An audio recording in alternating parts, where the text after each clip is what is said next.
안녕하십니까. CAI의 에틱 맡은 이규민 강사라고 합니다. 지금부터 9시간 정도 저랑 에틱에 대해서 공부를 하도록 하겠습니다. 자, 일단 에틱이 저희 과목 중에 비중이 그래도 상당하기 때문에 에틱을 꼭 다 체크하고 가셔야 되고 1차에 통과하기 위해서는. 그리고 이 에틱이라는 게 그 CFA 협회에서 출처를 가지고 거기에 있는 스탠다드를 배우는 과목입니다. 그래서 일단은 에틱 관련해서 뭐 여러 후기들을 보시긴 하셨겠지만 에틱이 보통 공부를 해도 잘 되지 않는다. 그리고 막상 실제 가서는 잘 맞았는지 모르겠다. 이런 후기들이 많이 있었습니다. 그래서 이 시간에 먼저 처음에 왜 에틱이 어려운 걸까를 좀 고민을 해보고 그 다음에 어떻게 하면 이거를 좀 더 좋은 방법으로 갈 수 있을지를 제가 한번 설명을 드리도록 하겠습니다. 일단 첫 번째 시험 중으로 보시면은 에틱이 보통 느낌으로 많이 풉니다. 그래서 지문의 다양한 회사, 인물이 등장을 하기 때문에 거기에서 느낌으로 그 중요한 문장에 대해서 놓치기가 쉽습니다. 하지만 어떻게 해야 되냐 보면 당연한 얘기지만 논리적으로 접근을 하셔야 됩니다. 일단은 윤리라는 건 결국에는 어떠한 상황에 대해서 그 행동이나 어떤 상황이 우리 스탠다드에 기반해가지고 위반을 했는지 안 했는지가 중요합니다. 그래서 이런 것들을 판단을 하려면은 그 정확하게 어떤 부분에 포커스를 맞춰서 우리가 위반인지 아닌지 여부를 찾는 게 중요하겠죠. 그래서 첫 번째는 key fact, sentence를 찾는 것이 굉장히 중요합니다. 그래서 그 key fact를 찾고 거기서 왜 위반이 됐는지 안 됐는지를 논리적 근거를 가지고 접근을 하셔야 됩니다. 대부분의 학생들을 보시면은 내가 어디서 어떻게 되는지 몰라서 이게 위반 같은데 하면서 느낌적으로 그냥 답을 찍는 경우가 많으셔가지고 그렇게 되면 오답이 될 확률이 굉장히 많습니다. 여러분이 출제자라고 생각을 해보시면은 당연하다고 하는 것처럼 느끼는 거에 대해서 오답인 경우 그런 것들을 좀 더 출제를 많이 하겠죠. 그래서 헷갈려서 이게 위반인 것 같은데 그러면서 이제 오답으로 가는 경우가 많기 때문에 여러분들 어떻게 공부하셔라? 키팩트를 찾고 지문에서 키팩트를 찾고 위반인지 아닌지를 찾는 것이 굉장히 중요한 훈련 방법이다. 이걸 설명을 드릴 수 있겠습니다. 두 번째는 공부를 할 때 어떻게 해야 되냐. 일단은 보통 이게 에틱이 외우는 과목이라고 생각하기 쉽잖아요. 그래서 이론 중심으로 어떤 그 각각의 스탠다드에 대해서 외우고 거기서 뭐가 위반인지 아닌지를 외워야 되겠다. 이렇게 생각을 하시지만 결론은 사례 중심으로 가셔야 합니다. 윤리는 어떻게 보면은 결이 법과 비슷합니다. 여러분은 법 공부 하시는 분들 보면은 판례를 분석한다. 이런 얘기들 굉장히 많이 하시잖아요. 그래서 여러분들이 아무리 이론을 외우셔도 실제 사례를 접근하지 못하신다면은 이거를 위반인지 아닌지를 판단하시기가 굉장히 어렵습니다. 그렇기 때문에 이론 중심이 아니라 사례 중심으로 가셔야 된다. 그럼 선생님 이론은 어떻게 할까요? 저는 단어 말씀드릴 수 있는 게 제가 여러 이 키팩트에 대해서 키 컨셉에 대해서 제가 이 6-20의 스탠다드에서 여러 번 이 강의를 통해서 말씀을 드릴 겁니다. 그래서 이 강의만 집중을 하신다면 이론은 저절로 습득이 될 수 있게 제가 도와드릴 예정이고요. 그 이론을 중심으로 이론을 파악을 하셨으면 사례를 제가 또 잠시 후에 설명을 드리겠지만 사례를 각각의 판단을 하셔가지고 위반 여부를 판단하시는 게 굉장히 중요합니다. 그래서 어떻게 공부하실 건지 한번 보기 위해서 제가 한번 예제를 가져와 봤습니다. 여러분 한번 풀어보시겠습니까? 한번 여기 앞에를 보시고 같이 한번 생각해 보겠습니다. 저 같은 경우는 이제 지문이 굉장히 많이 나옵니다. 지문이 깁니다. 다른 과목에 대해서 지문이 길기 때문에 저 같은 경우는 공부를 할 때 문제를 풀 때 어떤 식으로 푸냐. 기간, 회사 같은 경우는 네모, 그 다음에 그 회사에 내가 소속돼 있으면 그 밑에 사람. 그러니까 여기서는 회사나 기관을 쓰고요. 여기는 인물을 보통 이렇게 씁니다. 그리고 펀드 같은 경우는 이렇게 펀드. 이렇게 저 같은 경우는 표시를 합니다. 여러분들이 또 다른 방식이 있으면 이렇게 하시면 됩니다. 그래서 이 회사 밑에 인물이 있으면 이 회사에 내가 지금 소속돼 있구나. 이렇게 되면 나중에 이 지문이 굉장히 길어졌을 때 좀 파악하기가 쉽습니다. 그래서 한번 보도록 하겠습니다. 자, P사가 있어요. P사. 애널리스트인 PC. PC는 뭐라고요? 애널리스트가 있는데 B사에 B사가 있었어요. 여기에 CEO라고 컨퍼런스 콜을 하고 있었어요. 그래서 뭐라고 얘기했냐면 CEO가 애널리스트한테 내년에 영업이익이 크게 감소할 것이라고 했어요. 그래서 뭔가 되게 중요한 내용인 것 같죠? 여러분들 생각을 해보세요. 내년에 영업이익이 크게 감소된다. 이거를 아무도 몰랐는데 알게 됐다면 어떻게 될까요? 만약에 이게 상장사라고 됐으면 당연히 주가가 떨어지죠. 그래서 굉장히 중요한 내용 같아요. 그런데 콜을 이렇게 진행하는 동안 갑자기 여러 영업사원들이, 세일즈퍼슨들이 왔다 갔다 한 거예요. 그러면서 이 내용에 대해서 들었어요. 그래서 이 내용을 듣고 어떻게 했냐? 콜이 끝나기 전에 자신의 고객들한테 가가지고 야, 이 B사 주식을 매도해라 라고 했어요. 자, 이게 이 스탠다드에서 위반일까요? 아닐까요? 자, 1번 문제. 자, 한번 생각을 해보시고요. 2번 문제 가볼게요. 2번 문제. 트레이더 C가 있대요. 트레이더 NC가 있는데 보통 영어에서는 이름, 성 나오잖아요. 근데 성을 계속 뒤에 나오는 경우가 많습니다. 그래서 우리는 레리 그러니까 여러분들이 레리 네들러라고 계속 있는 것보다 그냥 NC 이렇게 보는 게 나중에 계속 파악하기가 쉽겠죠. 그래서 저는 NC 이렇게 적습니다. NC가 트레이더래요. 트레이더인데 이틀 후에 어닝 서프라이즈가 발표된다는 문자 메시지를 다른 회사 트레이더로부터 또 다른 회사 트레이더가 있죠. 또 이제 보낸 거예요. 문자 메시지를.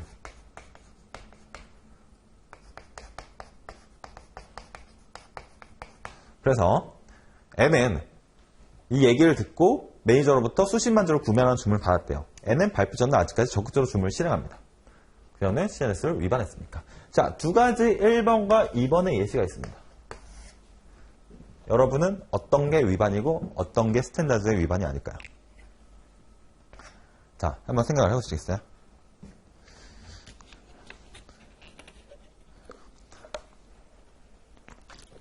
답을 말씀해 드리면은 1번은 위반이었고 violation, 2번은 non-violation이었습니다. 그럼 여러분들이 느낌적으로 푼다면 이것도 중요한 메시지잖아요. earning surprise를 발표합니다. earning surprise. 그렇죠?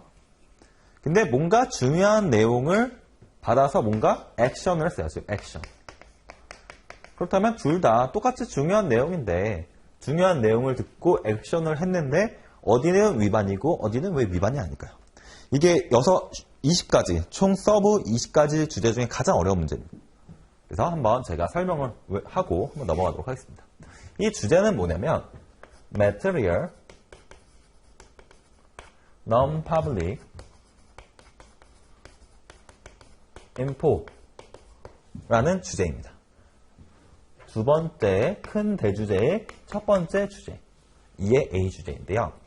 자, 그렇다면 이것만 보면은 한마디로 말씀드리면 중요한 non-public 된 퍼블릭에 공개되지 않은 자료를 내가 가지고 액션을 하면 위반이라는 조항입니다.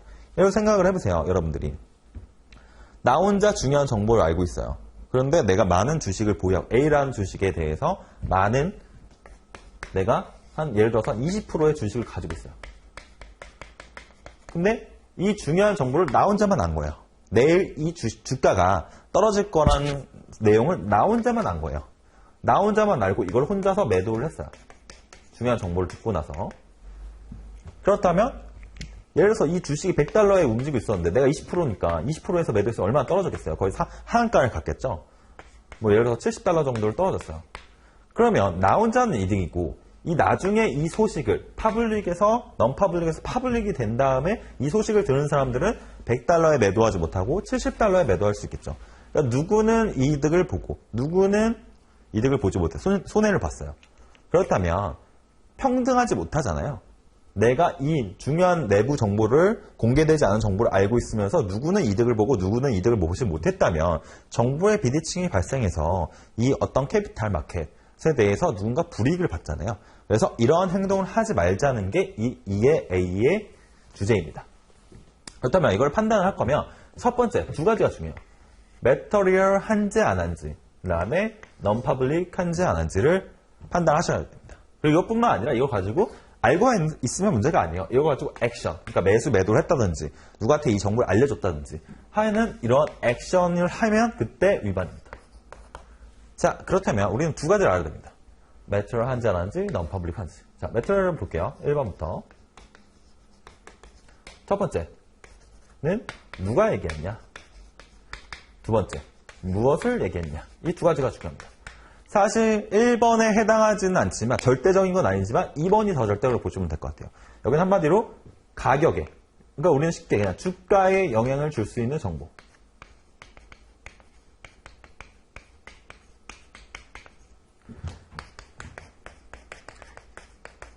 여러 가지로 있겠죠. 뭐 M&A를 한다든지 아니면은 어닝 서프라이즈를 된다든지 뭐 이런 다양한 주가에 영향을 줄 수 있는 정보를 누가 했는지가 더 중요해요. 누가? 내부의 주요 관계자가 얘기했을 때.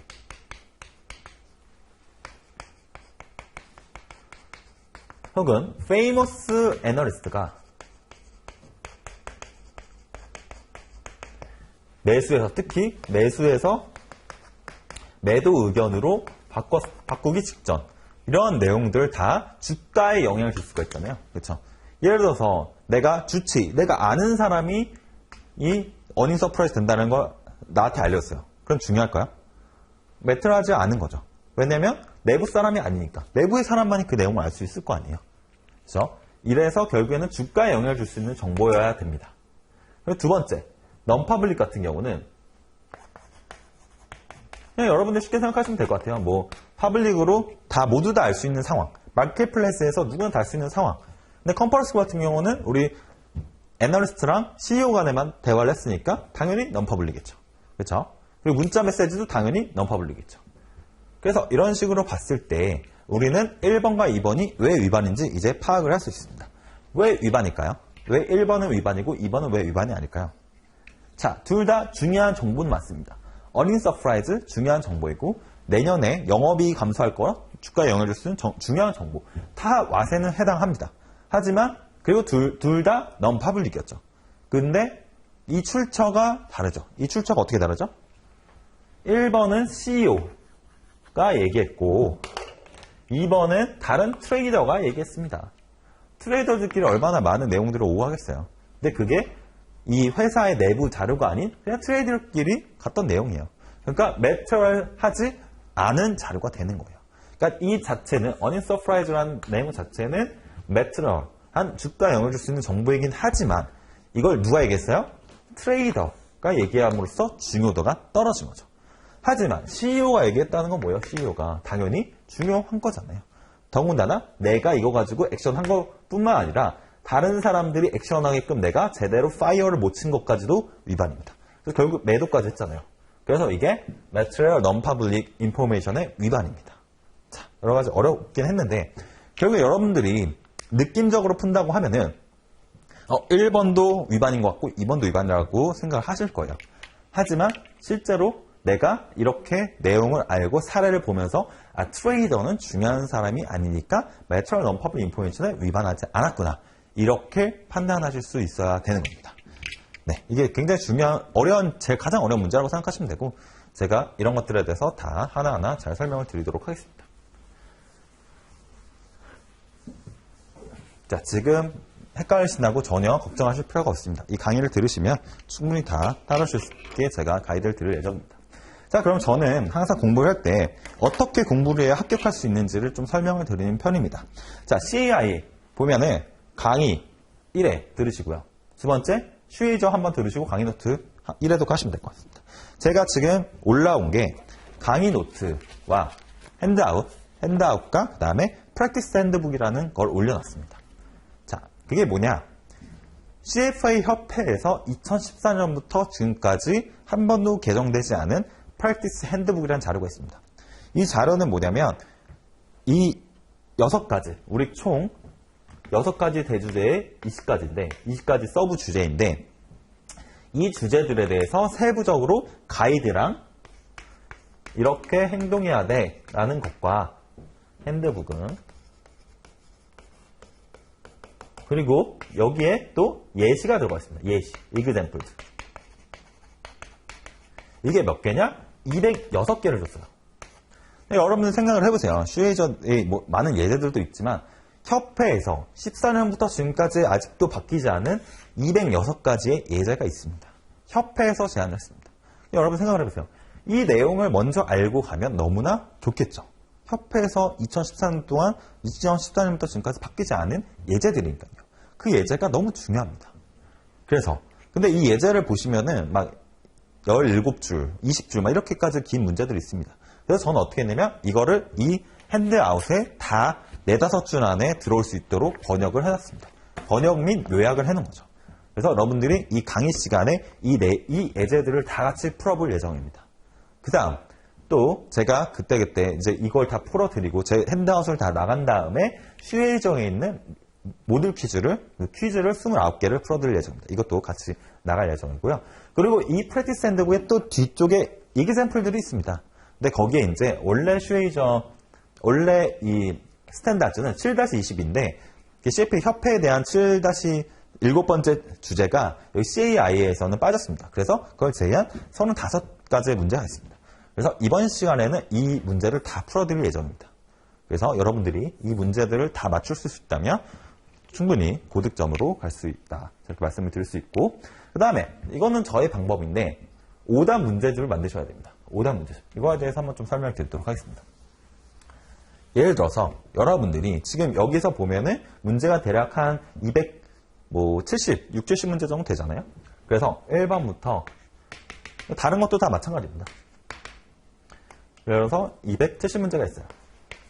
그러면 강의를 먼저 들으셨으면 그 다음에 1번부터 그냥 처음 보는 것처럼 보시는 거예요. 근데 이거를 바로 맞았다. 그럼 넘어가요. 왜냐면 다음에 가도 맞출 수 있으니까요. 하지만 두 번째 가서 틀렸어요. 예를 들어서 아까 트레이더 문제에 대해서 트레이더가 어닝 서프라이즈를 얘기했으니까 매트럴 넘퍼블 인포메이션 중요한 내용이 아니겠느냐 생각을 해가지고 정답을 한 거예요. 근데 오답이었던 거죠. 그렇다면 여러분의 오답의 사고에서 정답의 사고로 바꾸는 게 저는 공부의 가장 중요한 점이라고 생각합니다. 내가 오답의 사고는 트레이더는 중요한 사람인데 트레이더 중요한 사람이네. 근데 트레이더는 내부의 주요 관계자 아닐까 중요하지 않은 사람이구나 라는 정답의 사고로 바꿀 줄 알아야 돼요. 근데 이거 언제 하셔도 되냐? 내가 그때 바로 정답을 보시되 다음에 갔을 때 똑같이 그 문제를 시험장에서 만났다고 생각하고 처음 보는 거예요. 그래서 보신 다음에 갔는데 또 틀렸어요. 그럼 다시 한번 또 파악하세요. 트레이더는 중요한 사람이 아니지. 그래서 한 번 더 넘어가는 거예요. 이런 식으로 문제를 푸시면 처음에는 50% 정도 맞으실 거고 나머지 몇 문제 안 남잖아요. 100 몇십 문제 남을 텐데 또 똑같이 틀린 문제만 다시 보시는 거예요. 찝어가지고. 또 틀린 문제만 똑같이 보시는 거예요. 2번, 5번, 7번 이런 식으로. 내가 처음 봤던 문제처럼 똑같이 하는 거예요. 그래서 내가 지금 시험장에 똑같이 들어갔는데 오답의 사고를 하느냐 정답의 사고를 하느냐. 근데 정답의 사고를 갔어요? 그러면 여기에 또 맞는다고 생각하시는 거예요. 이런 식으로 줄여나가는 거죠. 나중 가면 계속해서 틀린 문제가 또 나와요. 근데 결국에 공부라는 건 뭐예요? 내가 모르는 거를 하나씩 다 알아가는 게 저는 공부라고 생각을 하거든요. 그래서 이런 식으로 특히 자격증 시험은 이런 식으로 문제 위주로 가셔야 굉장히 빠르게 합격할 수 있습니다. 그래서 여러분들이 꼭 이 방법들을 꼭 중요하라고는 아니지만 강제는 아니지만 좀 빠르게 습득하시기 위해서는 이런 방법을 쓰시는 게 좋을 것 같습니다. 그래서 이번 시간에 제가 이 강의 시간에 이론과 사례, 그 다음에 문제까지 모두 다 커버를 해드릴 예정이니까 한번 믿고 따라오시면 충분히 고득점을 맞을 수 있다고 저는 생각을 합니다. 자, 그러면은 이제 6-22에 대해서 좀 설명을 드리도록 하겠습니다. 자, 어브라이브니까 제가 여러 번 설명드릴 예정이에요. 하지만 한번 들어보시면은 한번 같이 써보셔도 되고 한번 보시면 좋을 것 같아요. 자, 핸드아웃은 4페이지인데 우리가 배울 내용이 6-22가 끝입니다. 6-22 끝입니다. 그래서 이 6-20을 계속 배울 건데 이거에 대해서 내가 어디에 있던 간에 이제 와가지고 지도처럼 보시는 거예요. 그래서 4페이지를 내가 공부하다 내가 지금 어디를 공부하고 있지 하시면 다시 4페이지를 오셔가지고 보시면 되는 거예요. 자, 여기 다 써져 있긴 하지만 이거 그대로 보면은 잘 느낌이 안 오실 거예요. 그래서 어떻게 할 거면 여기서 제가 어떻게 외우는지 한번 보도록 하겠습니다. 자, 이거는 말 그대로 우리가 여러분들이 생각을 해보세요. 내가 전문가잖아요. 프로페셔널로서 특히 자본시장에서 내가 전문가인데 비전문가들에 대비해서 정보의 비대칭이 있을 거 아니에요. 그래서 내가 요즘 같은 경우도 주가 조작 이런 문제들이 굉장히 많지 않습니까? 그래서 CAI라는 전문가로서 우리는 어떤 규범에 맞춰서 어떤 스탠다드에 맞춰서 행동을 해야 그런 위험들을 발생시킬 수 있지 않겠느냐라는 관점에서 이 윤리를 배운다고 생각하시면 될 것 같아요. 그래서 첫 번째 하나씩 볼게요. 우리는 MC가 있습니다. 앞으로 멤버 and candidate라고 하겠습니다. 멤버는 이제 멤버가 되시는 CAI 멤버가 되시는 분들과 그다음에 시험을 보시고 있는 candidate. 그래서 줄여서 MC라고 부르겠습니다. MC가 있습니다. MC는 첫 번째 큰 대주제예요. 첫 번째 주제 뭘 가져야 되냐면 프로페셔널리즘을 가져야 돼요. 전문성을 가지고 있어야 된다는 거죠. 그 전문성은 어디서 나오냐? 크게 네 가지가 있어요. 법을 잘 아셔야 돼요.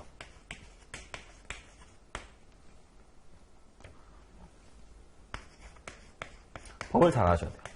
그 다음에 두 번째, 독립성과 앞으로 IO라고 부르겠습니다. 인디펜던트랑 오브젝티브. 독립성과 객관성을 가져야 돼요. IO를 가져야 돼요. 그렇죠? 전문가로서 내가 주관적인 판단을 하는 게 아니라 항상 객관적이고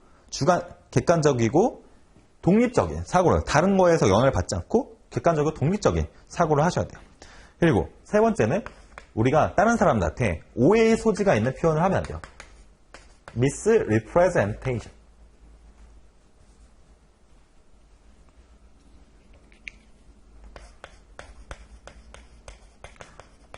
자, 요즘 같은 경우는 주가 관련돼서 사기 많지 않습니까? 그래서 그게 사실이 아닌데 사실인 것처럼 오해가 될 수 있게끔 행동을 하는 거, 오해의 소지가 있는 표현을 하지 말아라.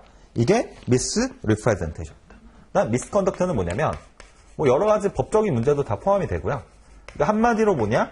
내가 respect 받지, 내 전문가로서 respect 받지 못한 행동을 하는 거를 misconduct라고 하는 겁니다. 이해되시죠? 그 다음에 다섯 번째랑 여섯 번째 근데 순서대로 한번 보도록 하겠습니다. 이거는 자, 그러면 MC가 있고 두 번째 뭐가 있냐? 캐피탈 마켓이 있어요. 캐피탈 마켓.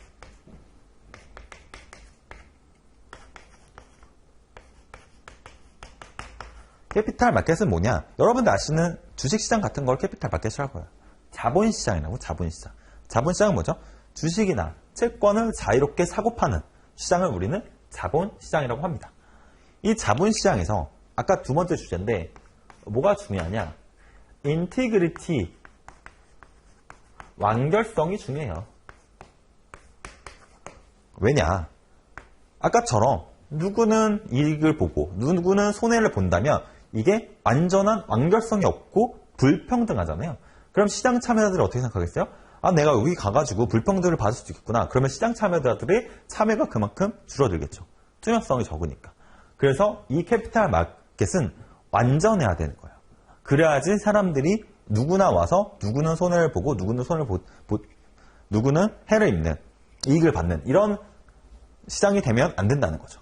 신뢰성이 떨어지는 거죠.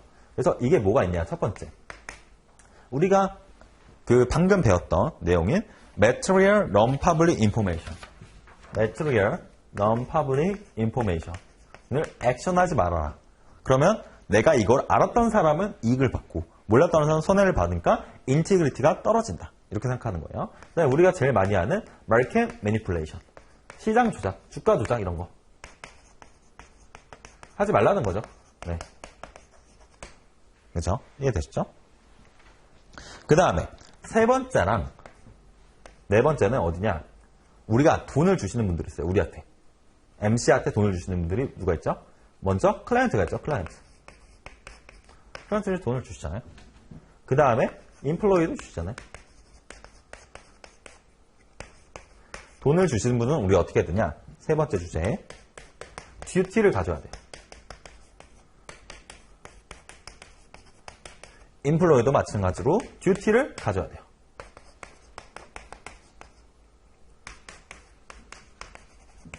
자, 다시 뭐라고요? 돈을 주시는 분들은 듀티를 가지자. 그래서 클라이언트는 좀 많겠죠? 가장 많은 점은 5가지가 있습니다.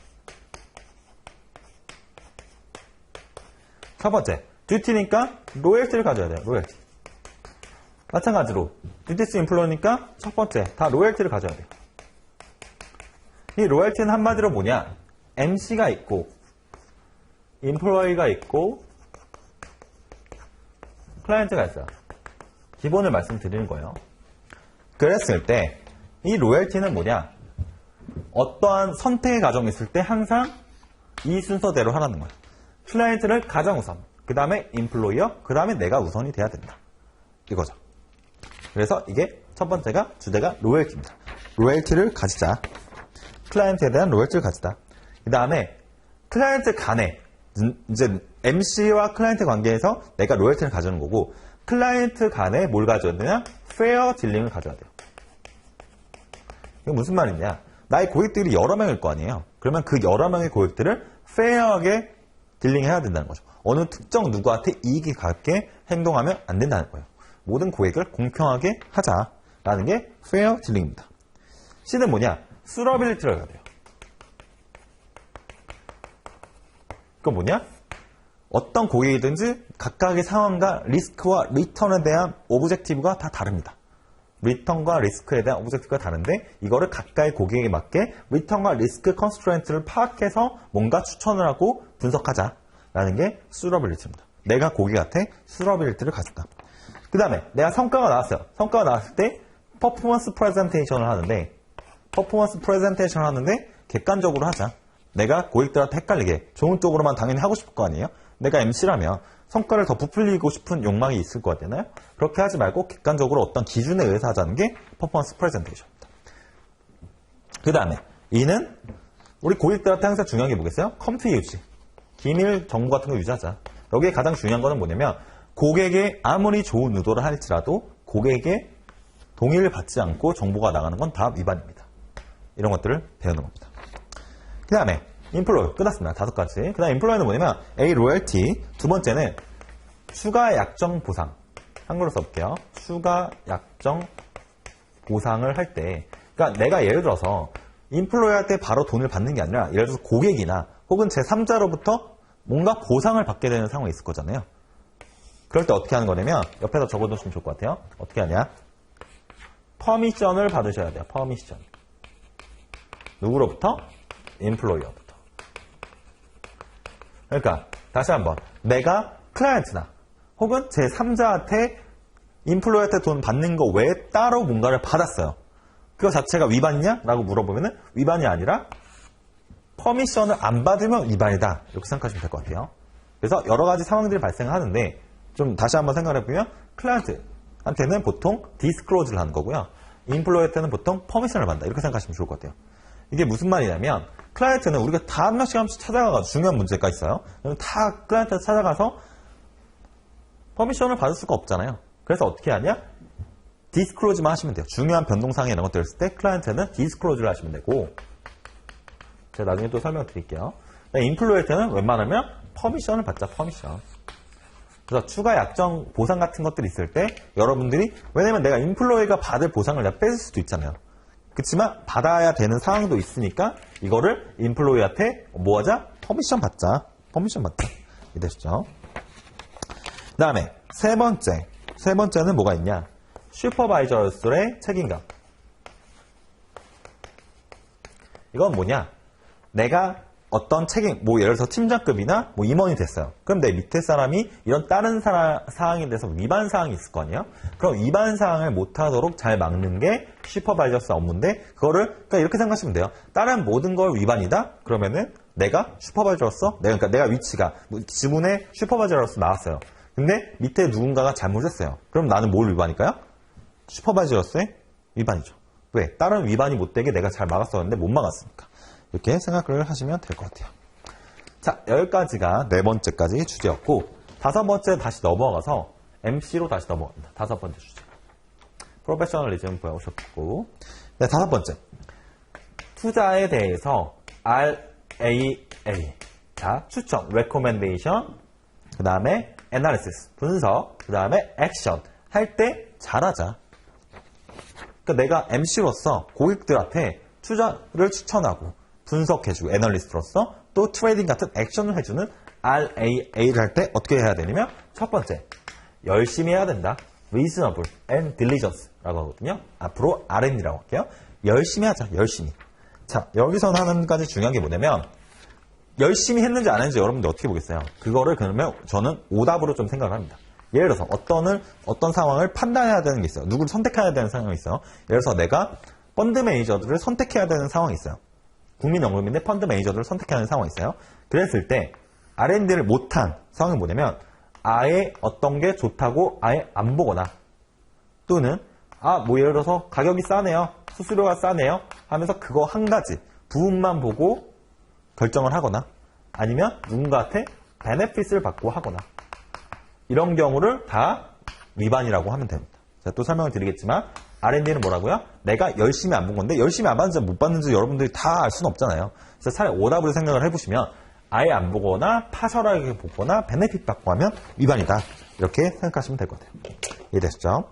그 다음에 두 번째, 다섯 번째부터 쉽습니다. Communication with client. 이건 뭐냐? 그냥 어떠한 중요한 정보, 가능한 한 모든 걸 다 고객들한테 디스클로즈 하자. 여러분들이 보험이나 이런 거 들 때 굉장히 빡빡하게 혹은 증권사에 뭔가를 할 때 굉장히 빡빡하게 뭔가 약정들이 써져 있잖아요. 그거 뭐냐면 내가 모든 걸 클라이언트한테 적정하게 알렸다는 내용입니다. 그러니까 고객한테 굳이 이거를 예를 들어서 문제 내가 이거를 괜히 알려주지 않아도 될 것 같아서 내가 그걸 뺐어요. 그런 거는 위반이라고 생각하시면 돼요. 이해되시죠? 커뮤니케이션을 할 때는 웬만한 거는 다 알리자. 이렇게 생각하시면 될 것 같아요. 그 다음에 레코드 리텐션. 레코드 리텐션은 뭐겠어요? 그냥 기록 보관 잘하자. 어떤 거든지. 이것도 굳이 뭘 빼고 레코드를 리텐션 할 게 아니라 그냥 다 하자. 다 레코드 리텐션 하자. 이렇게 생각하시면 될 것 같아요. 자, ABC. 이렇게 있고요. 그 다음에 마지막 6가지 주제입니다. Conflict of interest.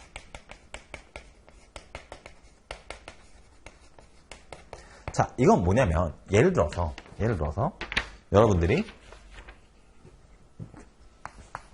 애널리스트예요.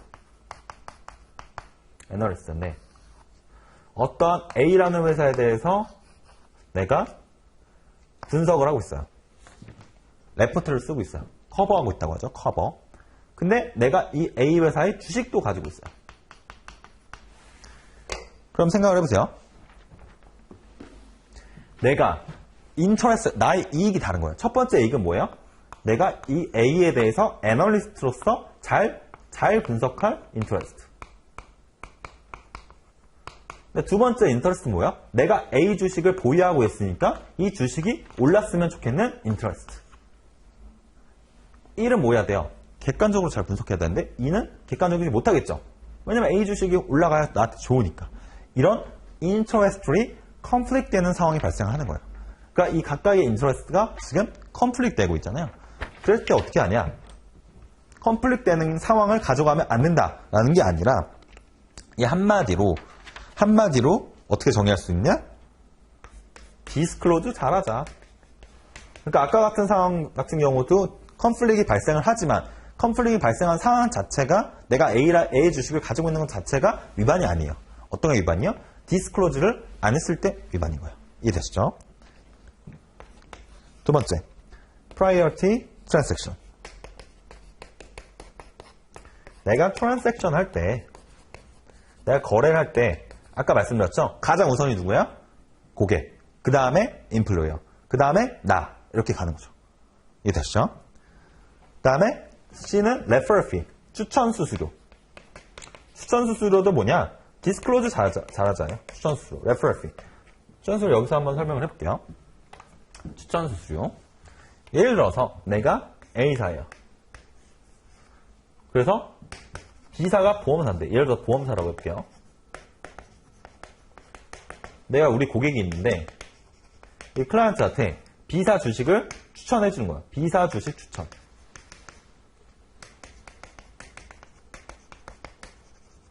그렇죠? B사 주식을 추천을 해주세요. 근데 알고 봤더니 내가 추천해서 될 때마다 fee를 받고 있었어요. 그럼 될까요? 안 될까요? 이거 자체는 위반이 아니에요. 근데 어떤 게 위반이냐? 제가 이 6번째 주제 뭐라고 했어요? 디스클로즈 하자가 중요하다고 했죠? 디스클로즈. 이 상황을 내가 얼마 받는지, 내가 너한테 추천해주면 얼마의 금액을 어떻게 받는지를 클라이언트한테 뭐 해야 된다?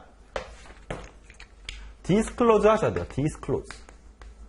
이 사실 자체, 그러니까 추천 수수료를 받는 것 자체는 위반이 아니에요. 근데 뭐가 위반이라고요? 디스클로즈를 안 하면 위반이다. 이렇게 보시면 될 것 같아요.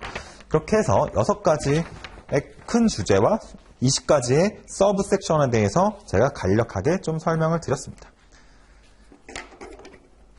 네, 뭔가 내용이 많고 복잡해 보이겠지만 제가 여러 번 또 설명을 드릴 거기 때문에 앞으로 그냥 잘 따라오시면 될 것 같습니다.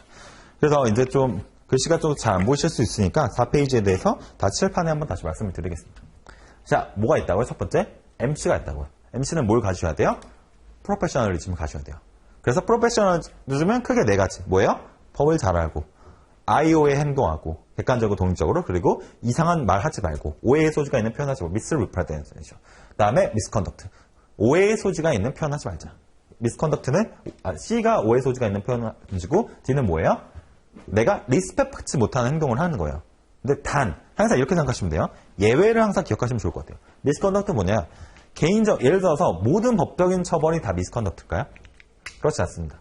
misconduct는 예를 들어서 내가 내가 CAI 지금 자격증을 가고 있는데 환경보호 운동을 해요. 그래가지고 불법 점거를 해가지고 시위를 하다 불법 점거를 해서 처벌을 받았어요. 그런 전력이 있어요. 그러면은 내가 프로페셔널로서 리스펙 받지 못할까요? 그건 아니죠. 그거는 개인적인 신념에 의해서 내가 처벌받았기 때문에 리스펙 받지 못한 행동도 아니죠. 그렇기 때문에 꼭 법적인 처벌이 미스컨덕트는 아니고 전문가로서 리스펙 받지 못한 행동. 그래서 개인적인 신념으로 처벌을 받았다 하더라도 그거는 리스펙 받지 못한 행동이 아니기 때문에 미스컨덕트의 위반이 아니다. 이렇게 생각하시면 돼요. 나중에 또 예제로 또 설명드리도록 하겠습니다. 그 다음에 두 번째는 뭐예요? 캐피탈 마켓의 인티그리티를 가지자. 누구나 캐피탈 마켓에 들어와서 평등하게 거래해야 된다. 게 이 정신이다. 인테그리티 오브 캐피탈 마켓의 정신이다. 이렇게 생각하시면 될 것 같아요.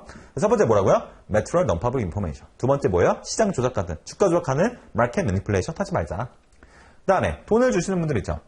클라이언트와 인플로이어. 클라이언트는 뭐예요? 그래서 duties to client. 인플로이어도 duties to employer. 그게 세 번째, 네 번째 주제입니다. 그래서 duties to client는 좀 많다고 했죠. 5가지가 있다고 했습니다.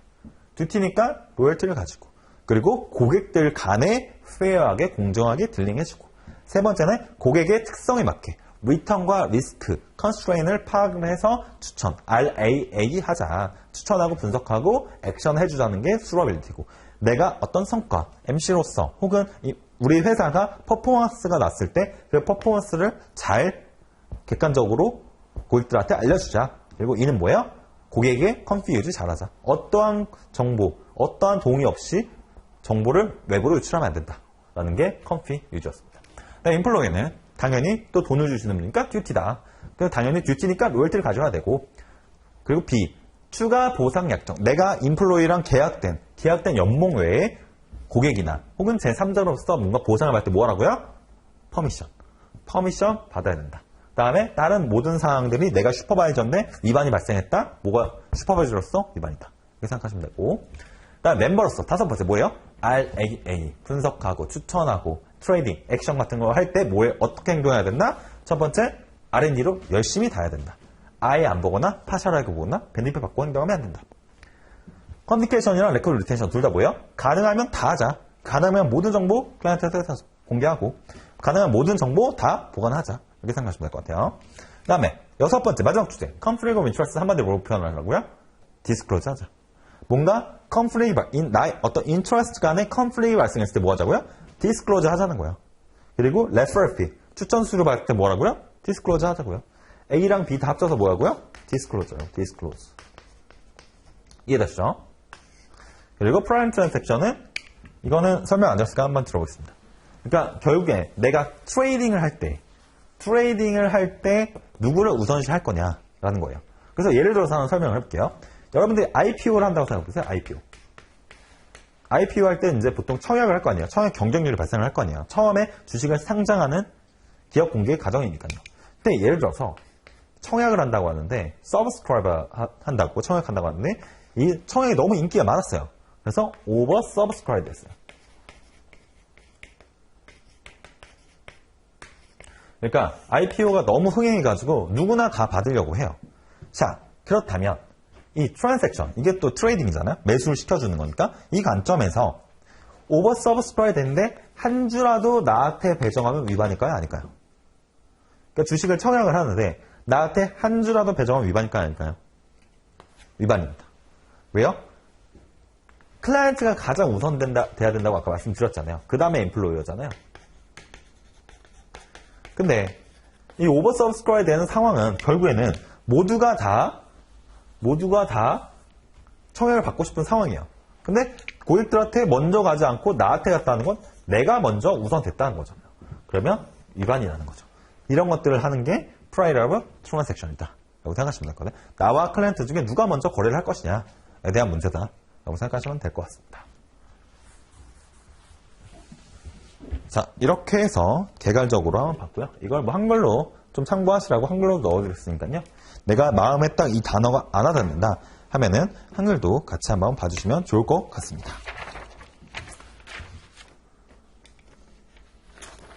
네, 그러면은 또 백그라운드를 아셔야 됩니다. 이제 여러 가지 상황들이 나올 텐데 여러분들이 이 내용에 대해서 잘 알지 못하면 여기서 내가 지금 어떤 상황에서 지금 이런 행동들을 하게 되는지 모를 수 있어서 제가 좀 백그라운드를 드리기 위해서 좀 몇 가지 준비를 했습니다. 그래서 여기 한번 보시면서 좀 설명을 드리도록 하겠습니다. 자, 기업이 사이클별로 자금 조달이 필요합니다. 예를 들어서 초기 단계, 여러분들 아시다시피 벤처 캐피탈이나 이렇게 뭔가 투자를 했어요. 창업을 했어요. 그럼 창업할 때마다 매출을 늘리거나 투자를 계속 인력을 소싱하거나 뭐 설비를 더 넣거나 이런 상황에서 초기에 금액이 필요합니다. 그래서 어느 정도 성장을 해가지고 기업이 커졌다 하면은 IPO를 한다든지 혹은 유산증자라든지 채권을 발행하는 이런 상황에 놓이게 되고 성숙 단계에서는 M&A나 유상증자 회사채 같은 것을 발행하게 됩니다. 자, 그러면 금융시장의 플로우를 여러분들 아시면 좀 도움이 됩니다. 그래서 내가 어느 순간에서 브로커리지가 뭔지 그리고 바이사이드랑 셀사이드가 뭔지를 알게 되면 여러분들 굉장히 도움이 되실 것 같아요. 그래서 좀 설명을 드리도록 하겠습니다. 자, 여러분들이 보셨을 때 회사부터 셀사이드, 바이사이드 자본공급자들이 있는데 일반적으로 정부나 기관투자, 개인투자, 재단, 기금을 자본의 공급자라고 표현을 합니다. 그래서 이분들이 돈을 이쪽으로 주면 결국에 돈을 굴려야 되잖아요. 내가 돈이 있는데 이 돈을 가지고 어딘가에 투자를 원하는 거죠. 그래서 국민연금이다 한다. 그럼 국민연금 같은 경우는 어딘가 투자를 해가지고 그걸 굴려서 나중에 국민연금을 받아야 되는 혜택자들한테, 국민들한테 되돌려줘야 되니까 투자를 해야 될 거 아니에요. 그래서 돈을 공급을 하는 거죠. 돈을 다 공급을 자체적으로 하려고 하면 전문성이 좀 떨어질 수 있겠죠. 그래서 예를 들어 국민연금이라고 한다면 다양한 자본 운용사들을 통해서 전문가들한테 맡겨서 관리보수와 성과급을 주고 투자를 하게 됩니다. 그래서 이 자본 공급자로부터 돈을 받아서 자본을 운영하는 게 바이사이드다. 이렇게 생각하시면 될 것 같아요. 그래서 일반적으로는 어떠한 뭐 사모펀드나 헤지펀드, 펀드 같은 경우는 관리보수와 성과보수를 받고 이 자본의 공급자로부터 받은 돈을 가지고 운영을 하게 되는 것이죠. 자, 그렇다면 자본을 필요로 하는 사람도 있겠죠. 자본을 필요로 하는 게 대표적으로 회사죠. 회사 같은 경우 생각을 해보세요. 신규 공장을 짓는다, 신사업을 한다, 운용자금 등 다양한 상황에서 돈이 필요하겠죠. 회사가 성장하기 위해서 아까의 제 사이클을 설명드렸듯이 회사는 돈이 필요합니다. 성장을 하기 위해서 혹은 생존을 위해서 돈이 필요합니다. 그러면 이 돈을 어떻게 조달할 것이냐? 그거를 에쿼티로 조달할 수도 있고 뎁으로도 조달할 수 있습니다. 자, 여러분 생각을 해보세요. 둘 다 장단점이 뚜렷하죠. 예를 들어서 에쿼티 같은 경우는 내가 100%를 가지고 있어요.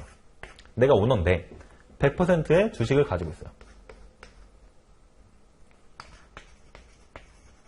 그러면 에쿼티 같은 경우는 일단 주식을 투자받는 것이기 때문에 이자가 나갈 필요가 없죠. 대신 만약에 특히 IPO라는 건 뭐냐면 이 기존에 있던 주식을 다 상장시키는 게 아니라 예를 들어서 이 중에 20% 정도는 기존에 있는 주식이니까 구주라고 하고요.